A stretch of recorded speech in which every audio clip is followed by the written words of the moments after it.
Welcome everyone to History Gone Wilder, part of Half History Will Travel. I'm your host, the Wilder historian, Dr. Lucas Wilder, and last time I finished the Battle of Shiloh's animated battle map.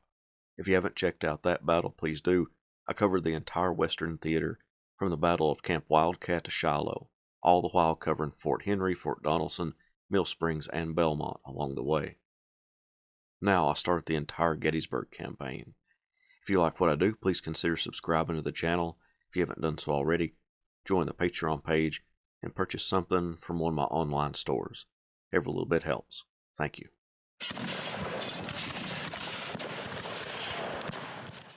June 1863 was a pivotal time for the Confederacy.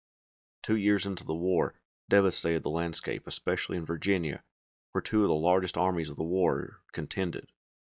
Foreign recognition of the Confederacy disappointed its military and political leaders as they hoped for help in gaining independence. Following the Battle of Chancellorsville in May, Robert E. Lee, commander of the Army of Northern Virginia, soundly defeated Joseph Hooker, the commander of the Army of the Potomac. But it came at a horrible cost.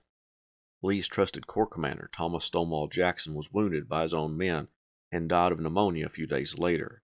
As a result, Lee divided his corps into three, with 3 divisions each. James Longstreet would keep his old corps, known as the First Corps. Richard Ewell would be promoted to lieutenant general and take command of the Second Corps, or Jackson's old corps. And the Third Corps went to Ambrose Powell Hill, also gaining promotion to lieutenant general.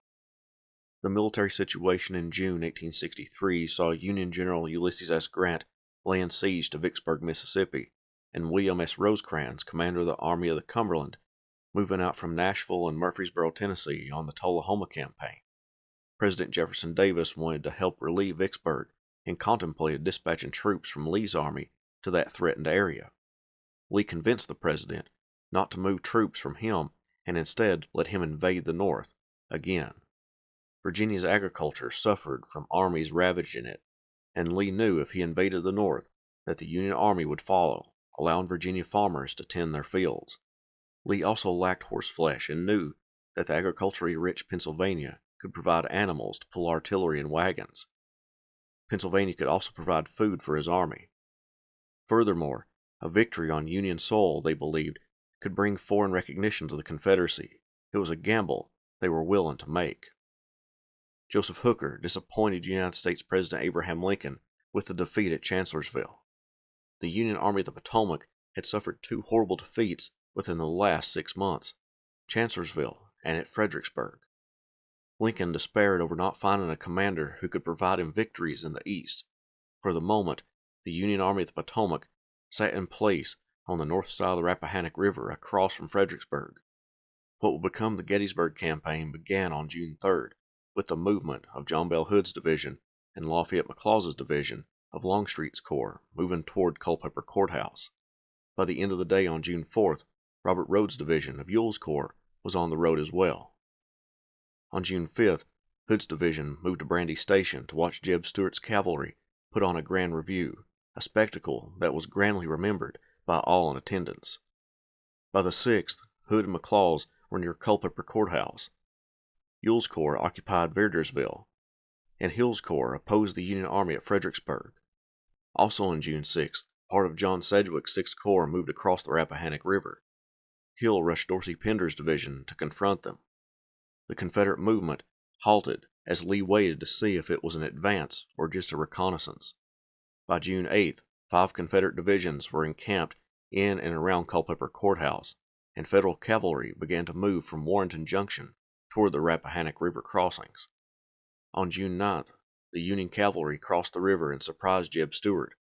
The Confederate cavalry fought desperately at the Battle of Brandy Station, with the engagement only ending when Alfred Pleasonton, the Union cavalry commander, realizing the futility in continuing the offensive, and pulled back.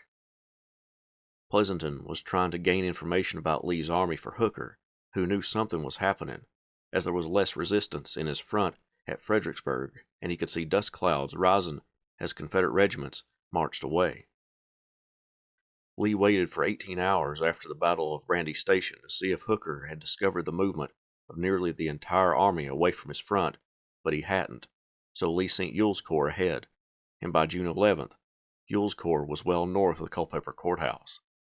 Longstreet remained at that location, where George Pickett's division arrived to take part in the campaign. Pickett had been at Hanover Station prior to this. Hooker's 3rd Corps moved west, but very little movement occurred on the Union side. Ewell's corps moved into the Shenandoah Valley on June 12th, ready to rid the valley of Union resistance in preparation for the rest of Lee's army to invade the north. Hooker finally discovered Lee was moving away from Fredericksburg, and he immediately began maneuvering his 7 Corps to put themselves between Lee and the U.S. capital, Washington. Hooker divided his army in half, with half under John Reynolds, which moved north as fast as possible, while the other half oversaw the removal of government property around their winter encampment. By the night of June 13th, 3 Union Corps and Federal cavalry were as far as Catlett's Station. A member of the 3rd Corps reported, "The dust combined with the heat caused great suffering. The nostrils of the men filled with dust became dry and feverish, and even the throat did not escape. The grit was felt between the teeth, and the eyes were rendered almost useless. There was dust in eyes, mouth, ears, and hair. The shoes were full of sand, and the dust penetrating the clothes and getting in at the neck, wrists, and ankles, mixed with perspiration, produced an irritant almost as active as cantharides." A.P. Hill's corps moved out the next day. The Federal troops picked up their pace, many of them pushing through the night. Ewell's corps began to engage with Federals occupying Winchester and Martinsburg. In Washington, D.C., Lincoln attempted to make sense of all the reports. He told Hooker, "If the head of Lee's army is at Martinsburg, and the tail of it on the plank road between Fredericksburg and Chancellorsville, the animal must be very slim somewhere. Could you not break him?" June 15th found both armies on the move, except for Stuart's cavalry, which couldn't move because of the huge amounts of wagons clogging the roads. Stuart decided he would start out the next day. The 15th saw Ewell's corps win a victory at Stevenson's Depot, north and east of Winchester. The next day, Stuart would move his headquarters and place cavalry along the main roads that traversed the gaps in the mountains, screening Lee's army. Federal cavalry under John Buford and David Gregg advanced toward Aldie to try and find where Lee's army was and determine where they were going. The Army of the Potomac was still in Virginia, but one of Ewell's divisions was straddling the Potomac River, and Albert Jenkinson's cavalry were in Chambersburg, Pennsylvania. Stuart's cavalry engaged with their Federal counterpart on June 17th at Aldie and Middleburg. The Union horsemen were unable to gain any intelligence on the whereabouts of Lee's army. The next day, Federal cavalry began to probe the Bull Run Mountains in an attempt to push back Stuart's cavalry and find Lee's army, but Stuart deployed his troops at all the major gaps and prevented the Yankees from gaining any significant information. Instead, partisan Ranger John Singleton Mosby captured a courier carrying a dispatch containing the location of all Federal corps as of the previous day. Stuart forwarded this information to Lee. Through the 19th and 20th, Federal cavalry engaged with Stuart, and the Union 5th Corps marched for Aldie Gap, with the 2nd Corps marching for Thoroughfare Gap. Longstreet's divisions held Snicker's Gap and Ashby Gap, as Hill's corps began to enter the Shenandoah Valley. Through the 21st and 22nd, Stuart battled with Federal cavalry, getting pushed all the way up to and through Upperville. But when the Blue Horsemen saw McLaw's infantry guarding the pass, the advance stopped, and the information that Confederate infantry was still in the area was sent to the high command. At the end of those 2 days, Hill's corps was now ahead of Longstreet's men, with all of the infantry approaching the Potomac River. Stuart's job was complete, as the last of the infantry entered the Shenandoah Valley. The Cavalier went to Lee and requested permission to ride around the Union Army, gathering supplies and watching Ewell's right flank. Lee granted it, under one condition: he leave behind a few brigades, which he did. Between June 23rd and June 24th, Lee's entire army was on the move, while many of the Union Army remained stationary. Ewell's corps was already at Chambersburg, Pennsylvania, and Jubal Early's division of that corps was near Greenwood, on the road between Chambersburg and a little town called Gettysburg. Joseph Hooker finalized his plans to march into Maryland, and it went into effect on June 25th. The 11th, 3rd, and 1st Corps were led by John Reynolds across the Potomac River and into Maryland. The 2nd Corps moved north, but before moving, they temporarily delayed Stuart's ride, forcing him further south and east to get around the unit. On the 26th, Almost all of the Union Corps were on Northern soil, and all of Lee's infantry were. Reynolds' wing of the Union Army were occupying positions in the mountains in Maryland. Early's division went into Gettysburg, fought the 26th Pennsylvania Militia, capturing 175 of them, and scattering the rest. Early didn't stay there long. He moved out on the 27th to the northeast, destined for York. Hooker assembled his army in Maryland and requested reinforcements from President Lincoln. He declined to send him troops from Harper's Ferry. Hooker asked to be relieved from his current position because of his frustration with the President and the War Department that had been building for months. June 28th was a relaxing day for most of the Confederate Army, who occupied the area around Chambersburg, but for the Union Army it was hectic. Lincoln accepted Hooker's resignation and replaced him with George Meade, the commander of the 5th Corps. Meade immediately gathered information on where all the pieces of his army were and began to concentrate them around Frederick, Maryland.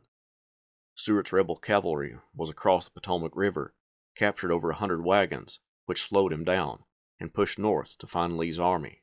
On June 29th, Meade moved his army rapidly north, using his cavalry to scout for the enemy and screen his own movements.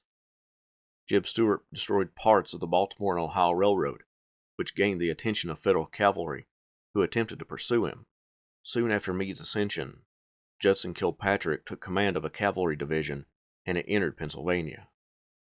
On June 30th, Lee was beginning to concentrate his army, finding out that Meade's army was on the move north. Early was on his way west from York. Robert Rhodes's division moved due south from Carlisle, and Hill's corps was moving east toward Cashtown, with Henry Heath's division of that corps proceeding on toward Gettysburg. Before reaching the town, Union Brigadier General John Buford encountered 3 regiments from Heath's division out on a reconnaissance mission. To the east, Kilpatrick and some of Stuart's troopers began to engage against Stuart's intentions.